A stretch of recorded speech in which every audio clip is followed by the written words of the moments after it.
But this our brother na-akpọ onye obodo. But this our brother na-akpọ onye obodo. Onye obodo ya sometimes ọ pụta ọ na-ekere m na ọ dị smart, na ọ dị intelligent. Do you understand me? But sometimes m bịa fụ some ife ka o si react na some okwu like this. Ọchị ada m bụrụ eme unu a na-akpọ 48 power loss of power sooner 48 loss of power sooner. Now, o nwere ife ọbịa post o mana ka m bịa gụọrọ unu ebe a concerning Verydarkman. Maka that video Verydarkman ji promote ọ dị ka Burna Boy.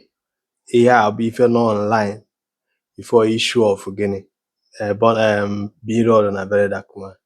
Mana na ihe ọbịa post o ọbịa post bụ osi that unu na-afịa kịta ebe a because o mechara repost zuo na-ekele ihe m kedu ife ọ gwara unu. Now ọbịa post o let me be the first to tell you this. VDM go find one charity work do from now till next 2 days to keep deceiving his mumu rats. Save this post. Now, Verydarkman now made that post maka that girl maka ife afa kwuru maka video afọ ga-eme o ji n'ikwu maka Mercy Johnson ji wee bụrụ na ọnyanwa bụ goat na ọnyanwa bụ the greatest of all time. Do you understand me? And me egwu Burna Boy if I promote. Now, one night working if you that not the smart and intelligent now said here with the laughing emoji, you know feel that now waiting I be tell una. Sometimes when I speak, it make una listen. 48 laws of power number 12 says use selective honesty and generosity to disarm your victim. Only people in the game and are wise will understand how these things work. I talk am abi I no talk am. Ka m zukwa ike ndị ala.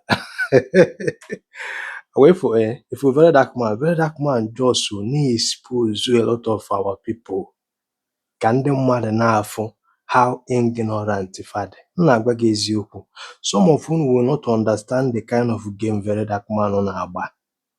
Mana unu ewute m na ị ga-abịa ịpụta ifu ndị be anyị na-ekiri mụ na fama ife a na-afọlụ na the same thing afọ Verydarkman na-epray.